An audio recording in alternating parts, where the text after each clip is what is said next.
you ever stop to think about the little things that make up your daily routine? For me, it's my watch. I never thought I'll be attached to an object, but there's something about the simplicity and analog nature of a watch that draws me in. As a minimalist, it's only natural for me to have a one-watch collection, or even a no-watch collection. But I'll be lying if I say I don't own any watches. And I can't deny, I love watches. I love how analog it is. I love how I can skip the part where I need to check my phone for the time. I love the movement, not any particular movement, but the fact that I can see it move. A tick, a sweep, or a change in number. It's like a constant reminder to be present at the moment, a moment that will never return. I love the fact that it can represent a memory, a story for you to tell. My military period, my first job, when I was into fashion.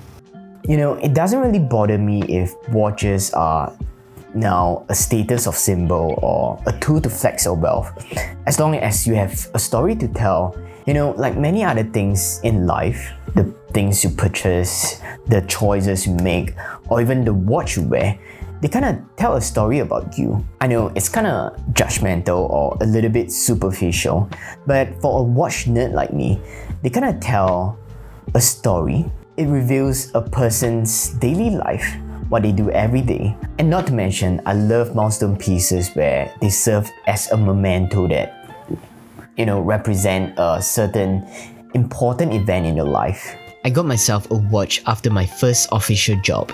It's the reliable Seiko 5.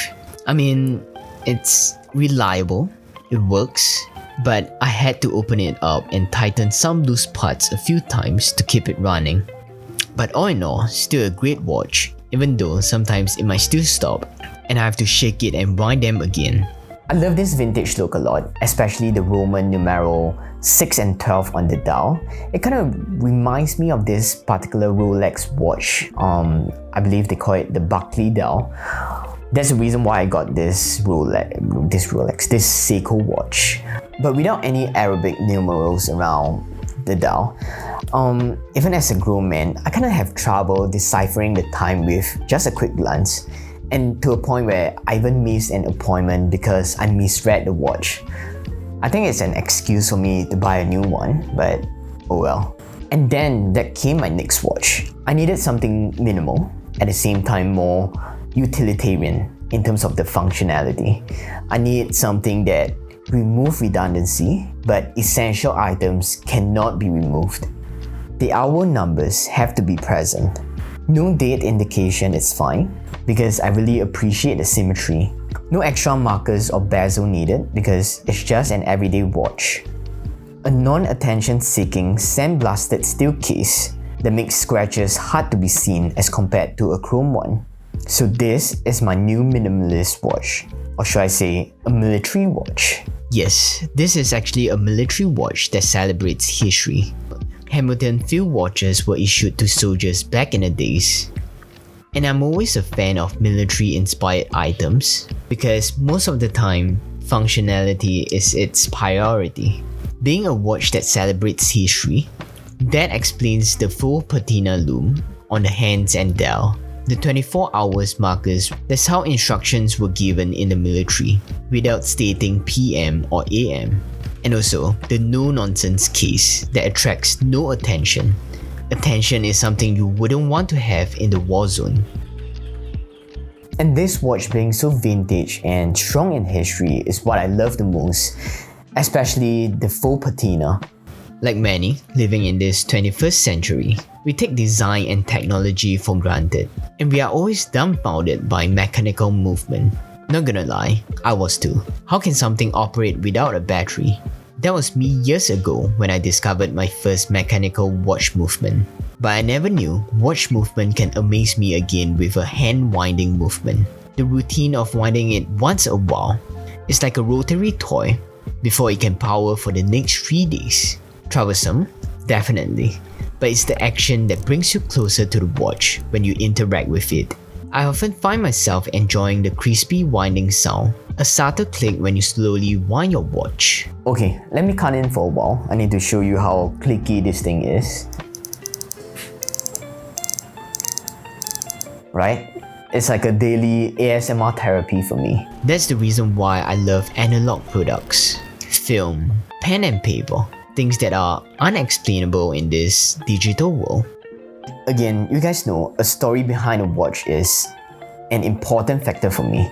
So this Hamilton Field watch it acts as a gift for myself for a particular milestone in my life. I wanted it to act as a bookmark to mark the start of my career change that happened last year, and also a motivation for me to score well in my physical test in army. Which also funded the purchase of this watch. But the thing is, I kind of get this watch before the test, so it kind of acts as a reminder for me to do it well and do it great, and there's no plan B.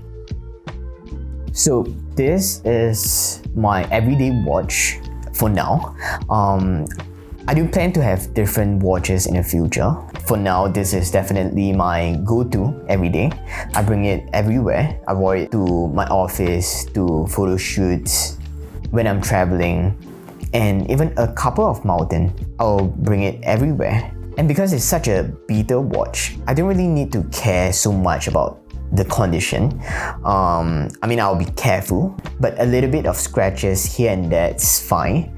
I bring it everywhere except for water-related activities, which is fine for me because I rarely do activities like that. But one big issue about the Hamilton watch is the NATO strap. I love NATO strap, the nylon NATO strap, but living in Singapore, it's a very hot country. So whenever I sweat a little bit more, the smell is unpleasant. So that's the reason why I have multiple NATO strap, which I can change it in intervals when I need to wash the strap every once and then. So that's the only bad part about the Hamilton watch. If not, I guess for now it's really perfect for me. Love it a lot. I still enjoy looking at them every once in a while, especially the clicks and the winding part, which is therapeutic. So that's about it. I don't want to promise too much, but the plan stays. I'll try my best to create a video every month at least. So let's see. I'll see you guys on the next one. Bye bye.